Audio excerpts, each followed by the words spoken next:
So welcome everybody to the next podcast with EMEA Recruitment in partnership with Operation Smile.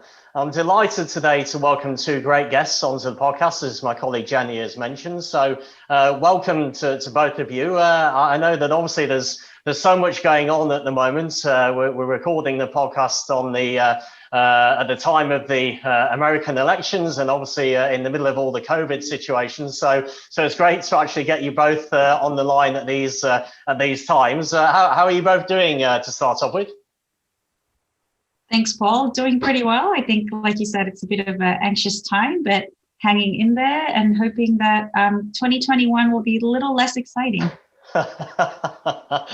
That's it. I think everybody's got our fingers crossed for that, I think, as well. So it's how about you, Bart? How are you finding everything at the moment?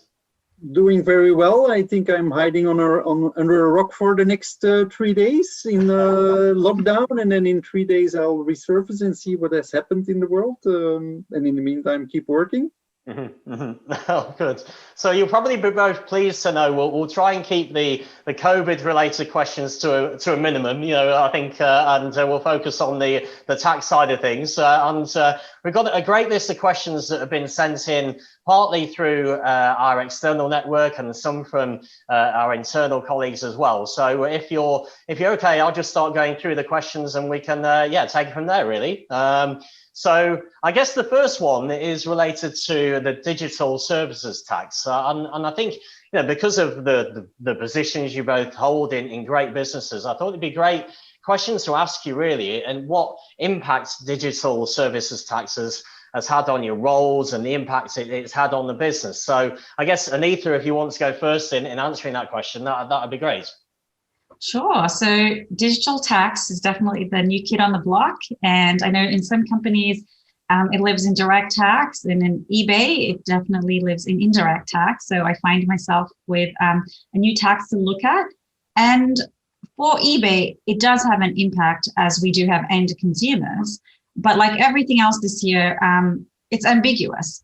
And although the laws are coming into play, there isn't a unified approach. And so we are having to do a lot of conversations with the tax authorities about how does this apply to our business model? And this is something that not all tax authorities have thought about. So they have the concept, but when it comes to the details, they're not as clear as we would like, especially when we have to calculate the tax and remit it back. So I would say right now the impact is high because we're spending a lot of time working with the tax authorities, analyzing the legislation, and figuring out how we would need to apply it to our business. And then, of course, putting systems into place to deal with how we're going to have to calculate this on an ongoing basis.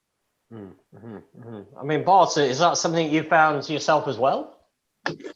Yeah, so first of all, I'm very happy that various companies have digital service tax being managed by indirect tax specialists, right? I think that just widens the knowledge we need to have, and also, I mean, from a wider perspective, that there is this new tax and that indirect specialists are being involved in that. I'm a bit less involved in that.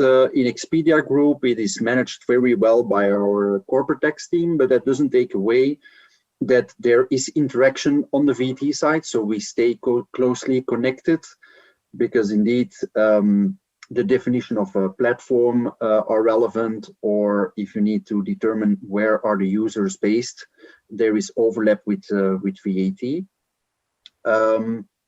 I think overall, if I can widen it a bit, if you look at the digital services tax and if it would be passed on to customers, as some companies do, right, in some countries, I think the OECD, for instance, and jurisdictions then say that maybe it makes more sense to start with VAT first, right? So VAT to be charged by non-resident companies, so these electronically supplied services.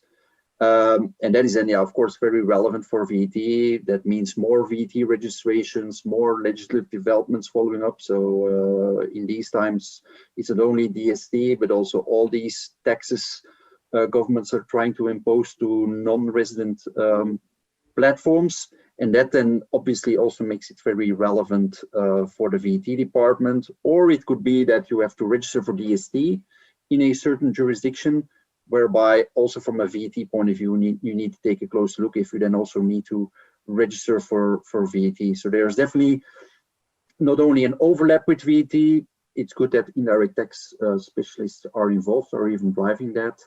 But it's part of a wider movement, I would say, whereby platforms are more and more being scrutinized or looked at to raise more tax revenues, right? Whether that's DST or VAT or holding platforms liable for tax collection worldwide. It's all a bit, yeah, the same theme basically. So the indirect tax function is definitely impacted. I mean, how do you find it impacts on your roles? Because I mean, I guess it's quite, I suppose, not unusual really that you get to a certain level within your discipline, and you're both experts in what you do, and then new ways of working come in, and you in many ways you have to start at this learning curve on something new. I mean, what impacts have you found actually in your role, Anitha? You know, in terms of how that's changed and how you've had to change your approach slightly. Right. Well, it definitely keeps it interesting. I'll tell you that. So you're not bored. You're learning something new all the time, which is actually super interesting, as well as it's kind of exciting that you can be doing something for many, many years and then something new comes along. And so it's not business as usual every day. So I do enjoy that part of it. But I also think I'm seeing a huge shift. And, Bart just talked about it. What marketplaces, and eBay being one, are required to do as far as tax authorities are expecting. So I think we are seeing more and more that there's a heavy reliance on systems and tools that deal with data and business intelligence. And that's something new, I would say, for indirect tax and tax as a whole. And it's only going to increase going forward, because now we're not only dealing with, say, like the sellers on eBay, but also dealing with their transactions on eBay. And as you can imagine, that volume is enormous. So I think from an indirect tax perspective and an indirect tax professional, what I'm seeing is, there's a pivot from traditional lawyer, accountant type of thinking and, role to one that's being able to understand the intersection of technology and law and being comfortable living in that space. And I know on my team, we have dedicated individuals that not necessarily have anything to do with tax per se, but they're technologists. And I think more and more we're going to find indirect tax have those types of roles and invest in tools and technologies that you wouldn't normally see indirect tax invest in. For example, we have an artificial intelligence tool that we call Lucy on our team. And I think if we went back 10 years, nobody would ever think that AI would exist in indirect tax. And we have that, and we need to have that, because the kind of information that we now need to analyze and share with the tax authorities is enormous. And no matter how many people we throw at the problem, we're not going to be able to solve it. So we have to be more technologically savvy.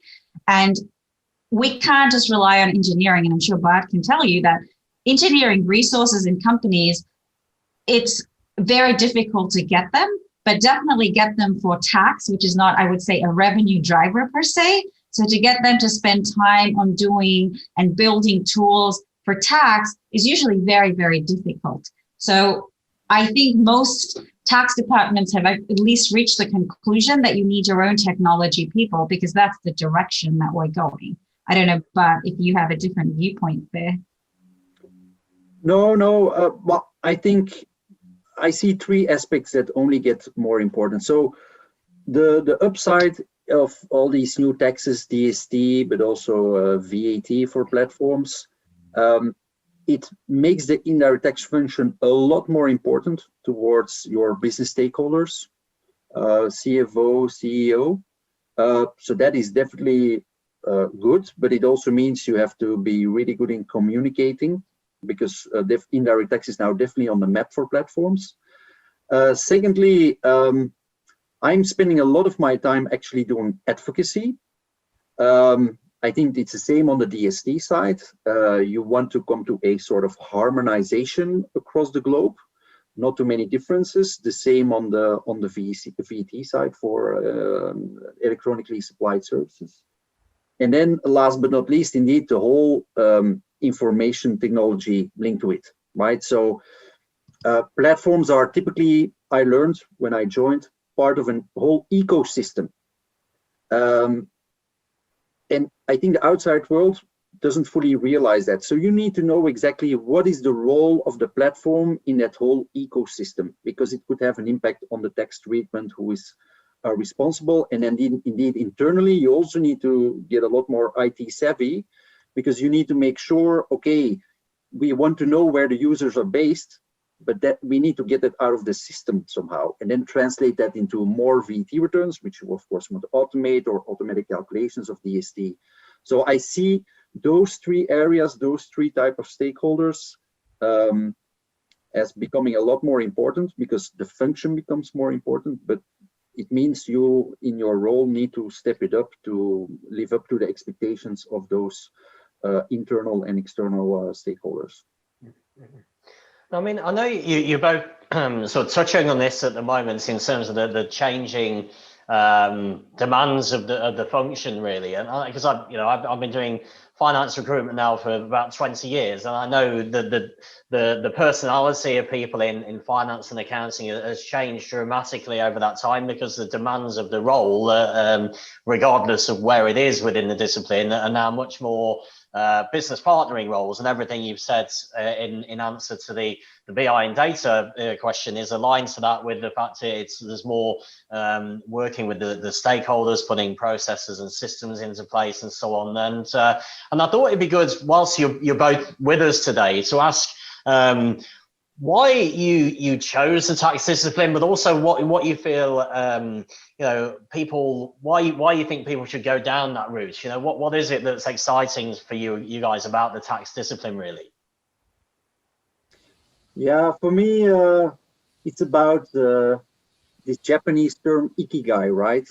Why did I choose tax in the first place? I think it starts before you actually start your career in tax, right? So for me, it started already during my studies, and when I chose my studies. So tax was always something I was very interested in. So I like it, I love it. Even today, it's something I'm good at, I think, right? I need to keep on developing, like we just discussed, but okay, that keeps you fresh and on your toes. I see a greater good in my function, right? Because actually I'm a tax collector for the government, but which is on a private payroll, right? So I think that aspect is also there for me. And yeah, of course, it's something I get paid for it. So that's a bit the ikigai. So I am there.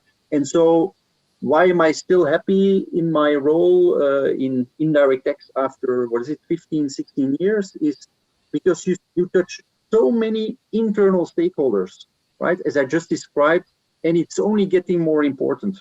And that's a bit what I thought and hoped when at the time I chose indirect tax. I think this is only going to get more important. And I think it will even get more important from here because now they're talking about indirect taxes linked to the Green Deal in Europe. How can we use VAT or eco taxes to fund the Green Deal?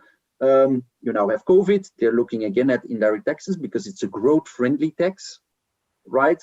So yeah, it's future-oriented. And I said, yeah, you touch government affairs now. You get more important to the business. You have IT to learn. Legal is still important, reviewing contracts. Previously, in my previous company, I had a lot to do with logistics, finance, marketing, because you influence the price setting. You need to see how you present that to your customers, this additional tax charge or not. So it touches so many internal and external stakeholders that, yeah, I'm still very happy about that. And I think if people out there are fundamentally interested in tax, they should go for it, and they should realize and be comfortable, yeah, that if they invest in their career and they keep that passion, there is so much out there they can do in any type of role within tax. Mm-hmm. And I guess linked into this question, Anitha, you know, I mean, when you're looking to recruit people for your team, you know, what kind of characteristics do you really look for that make people, you know, stand out for your team and for this discipline, really? Right. I mean, I think unlike Bart, I didn't choose to do indirect tax. I think it chose me, and I think that's typical. There are a lot of people who say, I kind of just wave it around in my career or university, and you know, I kind of ended up in tax, and now I love tax. So I think I fall in that bucket where I've only done indirect tax my whole life. That was my first job, but it chose me in the sense that I had a law degree and a commerce degree, and somebody said, "Oh, well, have you thought about tax?" And I said, "Okay, let me go and have a look." And just like that, I reached the same conclusion that it felt very business-like in the sense that I would really understand how a business worked. And that was really my idea, to do 2 years in indirect tax, understand the nuts and bolts, and then kind of leave. And well, here I am. So I will say, given kind of the ever-changing nature of indirect tax, like we've just talked about, and in general, especially in the US, you don't really get individuals, you know, straight out of university who have an indirect tax degree, if you will. I think what we look at is right now, especially hiring individuals who are able to navigate through lack of clarity, so that are okay with living in that space of unknown. I know for some people that doesn't sit comfortably with them, but I think just given how everything is changing in the world, especially for marketplaces, we don't always have the ability to know what's going to happen 6 months from now or 12 months from now. And it's a constant juggling act between good customer experience, making sure that the business isn't impacted from a revenue profitability, as well as making sure we're compliant. So we need people that are able to kind of live in ambiguous kind of world and be comfortable with it.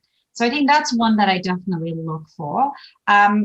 And then obviously the ability to analyze the law and understand it is super important. But I would add to that, then take that and be able to explain it in simple terms to the business and the customer. I think it's super important because we can't, you know, tax can't be this unknown box or this mysterious thing, because it's something, especially indirect tax, that has to be implemented and has an impact, like an actual impact that people can see, whether they at checkout or on their invoice. So it's something that we need individuals that can break it down and explain it in ways that are super easy for anybody to understand.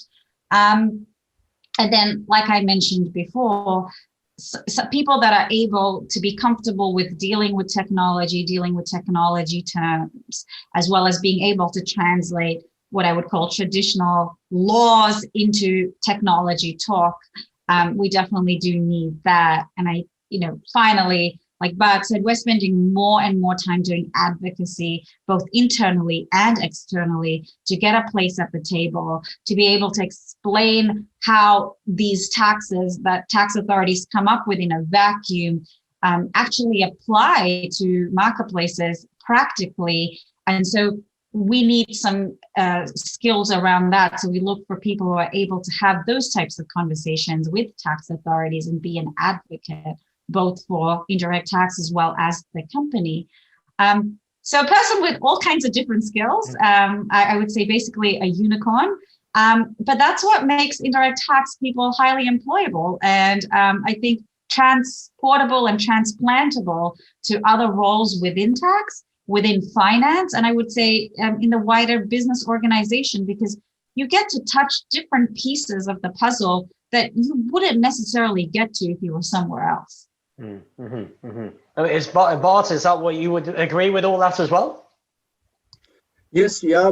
So I think we're looking for the same. I think a couple of the personal traits are very important. So I think I'm looking for somebody who is interested to do tax. I think it's my role as a good manager, people manager, to instill that passion and keep it growing, right? But you need to have, of course, a starting base.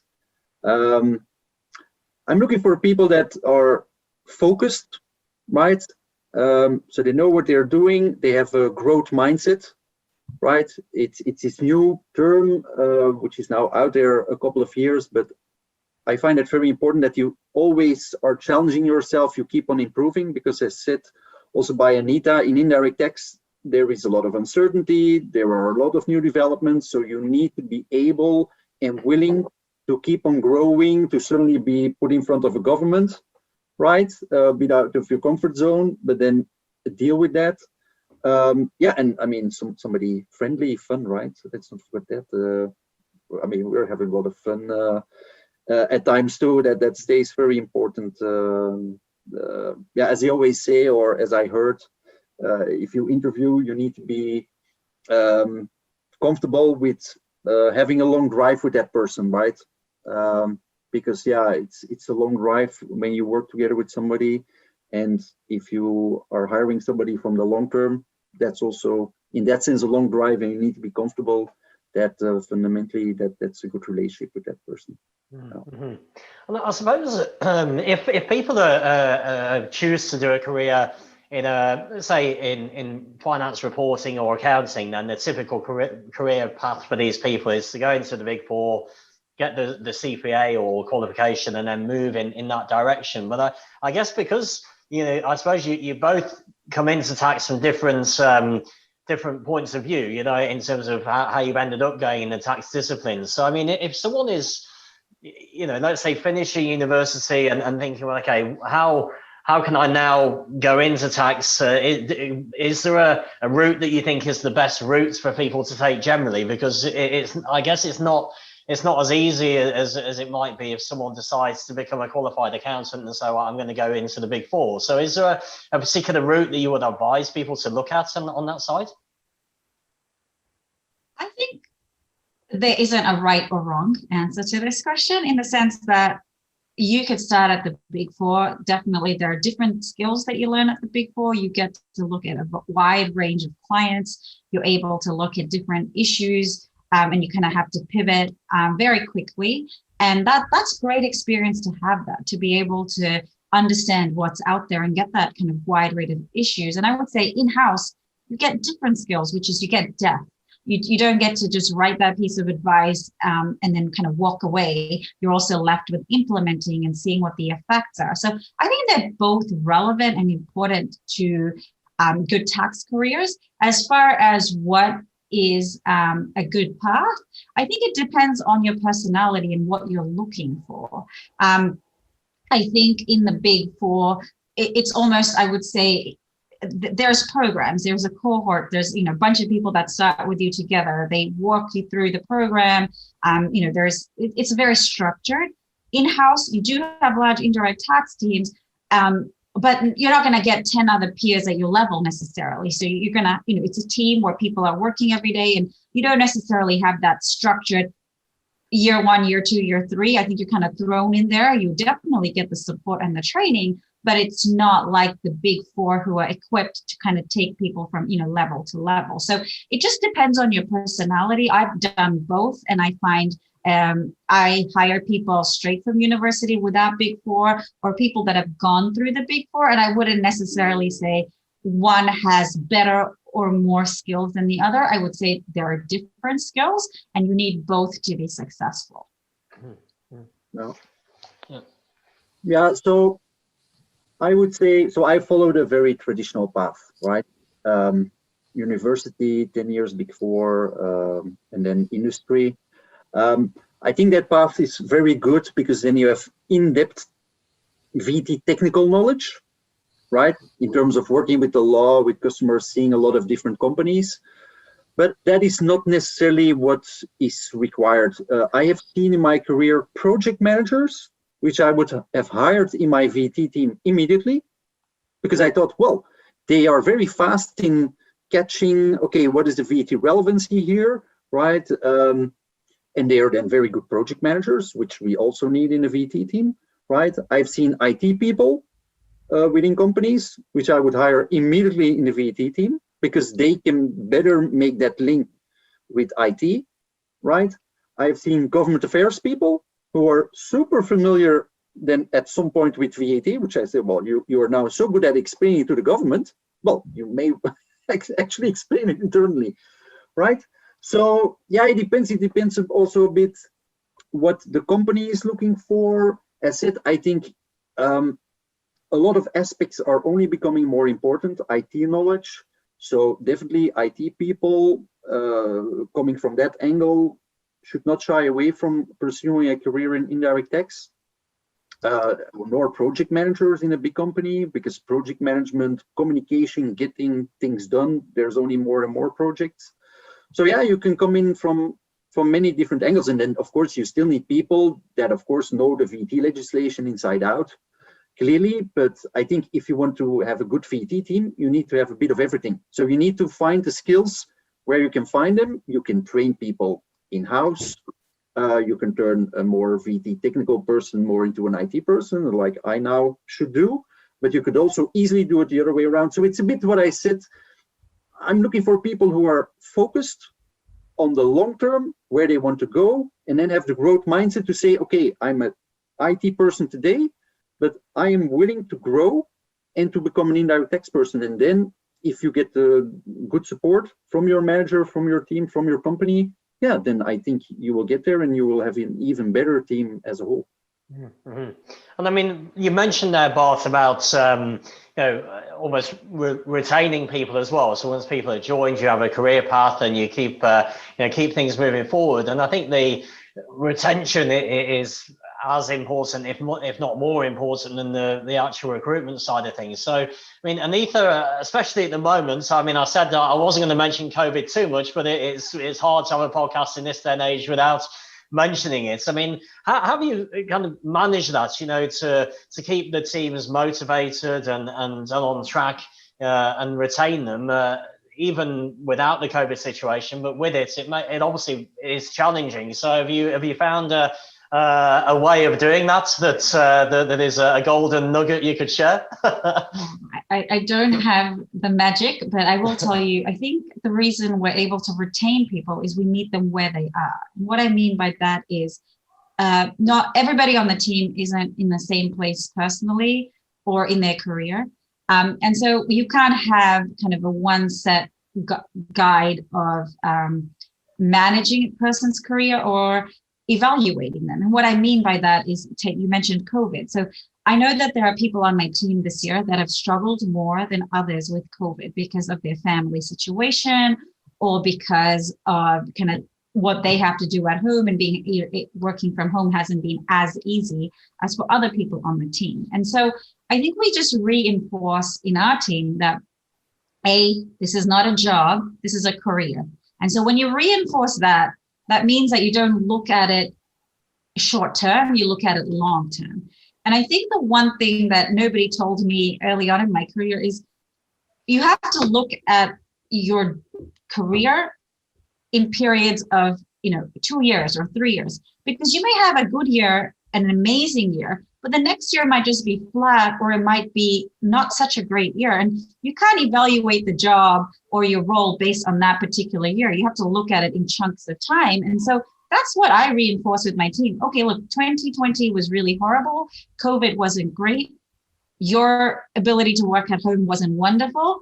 So you can't expect to get promoted or be the highest performer on the team this year. And that's okay. That doesn't mean you're not great at your job. That doesn't mean you don't belong in this team. It just means that we understand that this is the year that you've had, and you have to accept that and know that next year will be a different year to this year, and we meet them where they are. And if that means flexi hours, giving them projects that doesn't involve getting on Zoom so much, and they can kind of be individual contributor, constantly evaluating their life, our needs, and making sure that we're flexible in giving them the kinds of tasks and projects that help them feel fulfilled. And also, I'm able to meet my challenge of running indirect tax, but in a way that doesn't put too much pressure on an individual, and kind of giving people that flexibility and that transparency of being able to say, it's too much for me right now and I need something else. And so I think we are constantly doing that. It's not a once a year check-in. It's not once in a 6 months check-in.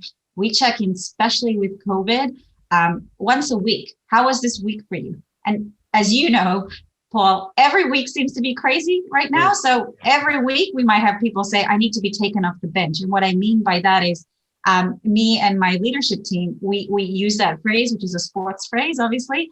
We say, this person is looking a little bit frazzled this week. I think they've had a rough week. We take them off the bench. We ask them to take 2 days off, and we say, it's okay. Come back on Wednesday and you'll feel a lot better. And we found that doing that has really built the trust. And people are like, we wouldn't want to work anywhere else because you really care about me as a person. You care about my career, and you're being proactive in looking out for me when I'm not able to look out for me. Mm-hmm. I think that the trust elements that you mentioned there is such a big part of this retention model. And I think, I was speaking to somebody a few weeks ago on the podcast saying really that, it's been a very challenging year, but actually if managers manage their team in the right way, they build trust and build that relationship, then actually the retention side of things will be far better than what it was pre-COVID, because you're showing that you've got a genuine interest in people, what they're doing, their family lives and so on. And there is a big opportunity now for actually managers and leaders to really, stand out from that point of view, I think. Yeah. So Paul, I think actually combining a bit COVID and retention, right? I think I've been very positively surprised. So of course you need to give people in your team opportunities, right, to step up and give them chances. And what I have seen in my team is some of the youngsters who are a lot more familiar with technology, right? They have really stepped it up, and they created an intranet page themselves to follow up all these legislative developments automatically, right? Built in-house by somebody in my team, a VT expert, who took a quick course of half a day, learned a program, and built this intranet page from scratch. And that to me was like, wow, right? And also to my team, I've shown like, look, COVID, we have to deal with a challenge. We should go more online. So let's embrace it then, right? Let's turn this crisis into an opportunity. And then if you see that youngsters who actually use some of the skills they have, maybe more than myself, step it up, right? I think that's one of the best examples I can think of, not only in terms of dealing with COVID, but also in terms of retention, because then they get the chance to do something, to contribute something, they get the credit for it, right? And they're building this for the long term. And indeed, COVID might be a difficult year for the travel sector, right? Clearly, but a career is not a sprint, right? A career is long term.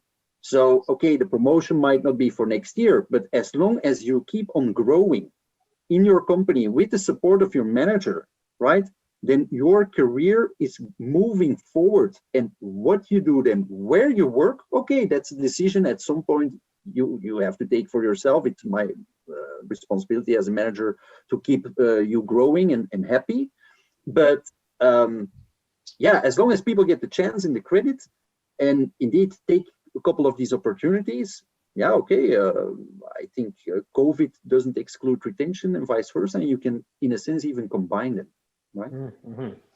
And I guess changing the subject a little bit onto diversity and inclusion now, because I know pre-COVID, the diversity and inclusion movement was especially being well promoted by a lot of companies. And I think obviously the finance discipline, I mean, historically, it has been a male-dominated discipline over the years, but it's starting to change now, and I think a lot of companies are really trying to to help with that initiative and what they do on social media and so on. And I thought, Anitha, seeing as you're on the podcast, I think it made sense to ask you this question.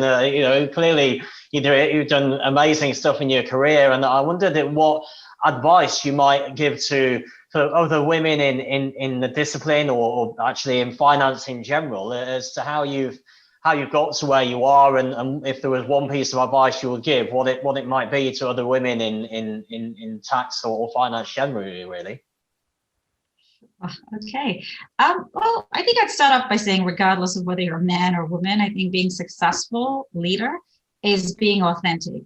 And I know that word gets used very loosely, but what I mean by that is just to be true to yourself. And I think some of the things we've talked about is if you genuinely care about your people and you care about the organization, then I think you can be successful.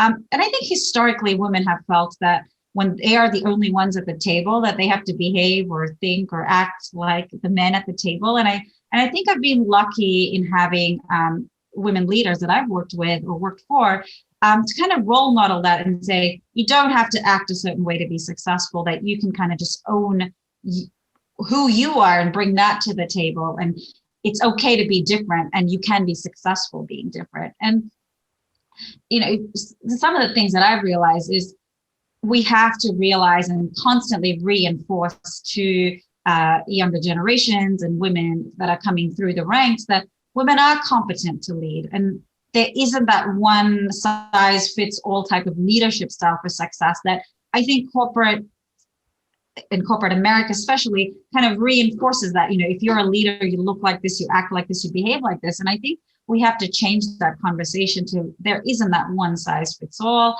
And then, you know, we have to foster that ambition and passion and confidence so women can represent in those leadership positions. And of course, policy initiatives, like you mentioned, Paul, there are plenty and companies are doing that.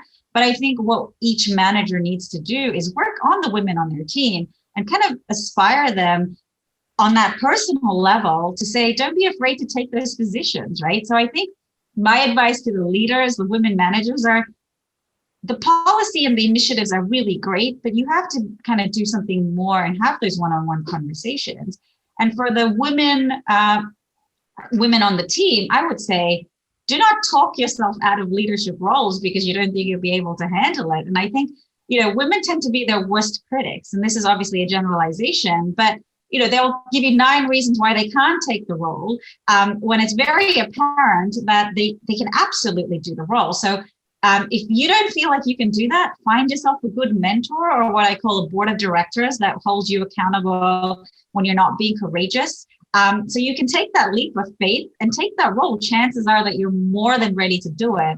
And so all you need is a little nudge or push. So that would be my piece of advice. Take the leap of faith. Yeah.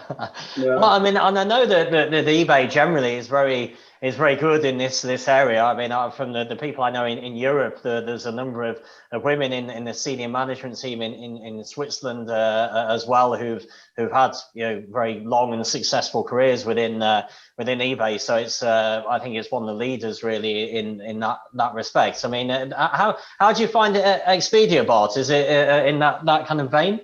Yeah, so I think Expedia has been very high, like many technology companies, on diversity and inclusion, starting with women. So the VP Tax is a woman.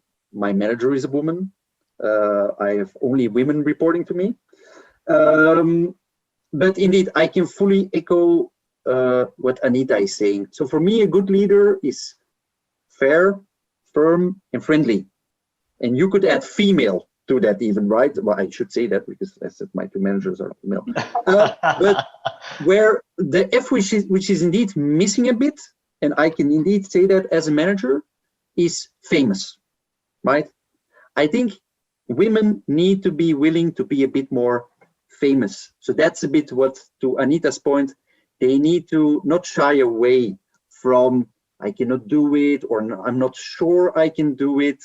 They need to be willing to throw themselves and be willing to be in the spotlight, because I often see that also in my team, and I'm really as a manager trying to support that they get the credit, they take the credit if they deserve it, and they don't shy away if they did great work. And I think in my role as a manager, that is up to me to make sure they network, they speak up, they get the credit they deserve, and they don't shy away from indeed saying, I think I deserve maybe this role, or I want to do this. Because yeah, I think, I mean, we're generalizing, yeah, but I think in general, yeah, women have that tendency, and they shouldn't have that. They shouldn't shy away from that. No. Mm-hmm. No, it's been very interesting to see the movement happen, because I mean, I think what we often find is that the companies that really heavily promote that they're great in diversity and inclusion, when you actually then speak to their employees, you actually find out maybe they're not actually as good as they often promote massively on LinkedIn, and the ones that actually are quite quiet about it and retain people well, then when you speak to people who work there, then they say, well, actually, yeah, they have great diversity and inclusion programs and equal opportunity employer, but they just don't necessarily put it onto LinkedIn every day to say that they are that they're pushing that. So I think it's been an interesting period. I think the COVID situation has sort of taken the spotlight off this a little bit, but I think it's definitely a lot of companies, it's in their in their minds now, and we're actually working with a few companies really to focus on trying to hire women into the management team levels, or building talent pools of women who can take these roles in the future, which I think is really cool. But it's partly about quota, I would say, right? So that's a bit what Expedia's approach. So they set challenges to say, okay, look, come on, it cannot be that we have so many women at lower levels which don't get to the higher levels. So they then put real percentages there, and indeed we're trying to meet them. But it's also about a lot of the circumstances, right? So it's offering maternity covers, right? It's making sure that if a woman is indeed then out there for 6 months, that her role is temporarily backfilled, and when she comes back, she can take up her old role and not feel guilty about being on maternity leave or coming back and then somebody else of her colleagues fill the role, right? And then having to find a way to struggle back in. No, if you then have a temporary maternity cover, she can just step in, take off where she left it, and continue from there. I think that's very reassuring for anybody. Expedia also has paternity leave, that okay, this is supported, maternity leave, and I have a good feeling when I come back that I can pick up where I left it, right? That's very reassuring. That's really necessary. It goes beyond quota or saying, yeah, I have a diversity and inclusion training. There are so many circumstances a company can offer to reassure women and support them in their career, right? Mm-hmm. Yeah. Cool. And then I thought just an unusual question really to end on. I thought maybe we can put Anitha in the spotlight first on this one. So if you could co-host your own podcast, and you could have anybody on the podcast, either a historical figure or someone around today, who would you have on as a guest on where you'd like to spend an hour with someone on the podcast, really? Oh boy, nothing to do with tax, I will tell you that. I think there's a lot of different options, but I think if I was going kind of the business route, I would have like the former CEO of Pepsi, Indra Nooyi. I think she's been amazing. And the way she's like being a leader with strength, conviction, I would love to kind of pick her brain. But if you kind of go outside of that, I think my two loves are fashion and chocolate. So maybe Coco Chanel or Joseph Fry, who was the first man to invent chocolate. I think those are the people that I would like to really, like, how did you come up with this? So that's probably who I would have. Oh, good. I suspect, Bart, you love fashion as well, so you probably want the same people, no? Enough beer and chocolates here. So I will play it safe, and if I take over your podcast, I will stick to finance, basically. So business finance, I would think of Warren Buffett while he's still there. Time is running out. Not so much for his great investment strategies, but because of his integrity and staying humble, right, and having good principles, right. If I could invite a tax professor, I would choose Xavier Auberson, because he is now already thinking about taxing robots. So really taking it to the future level, because that might be the future tax on robots. And then when it comes to in-house, as you know, because we should always try to learn from the best, I would invite Caroline Simmons from Spotify or Jan Kerner from BASF, because they were voted the best in-house tax director and best in-house indirect tax team. So that would be something maybe I could learn something from. Perfect. So what my challenge now is to get as many of these people onto our podcast as we can, and then invite you back to co-host it with me. So that's the challenge for 2020 now, I think. So yeah, that's all good. But no, as I said, I really appreciate the time from both of you today, because I know there's so much going on at the moment, and you're really snowed under. So it's great to have the time with you both. What we'll do when we post the podcast, we'll add a link to both of you on LinkedIn. So if any of the listeners want to reach out to you as a result of the podcast, they can easily do that. So I guess all that remains for me to say is just to thank you again very much, both of you, for your time today. I really enjoyed it. Hope you did as well, and hopefully we'll keep in touch and speak again soon. Really. Thank you, Paul and Bart. That was super fun. So thank you. Yeah. Thank you, Paul and Anitha. Okay. Thank you very much. Thank you. Bye bye.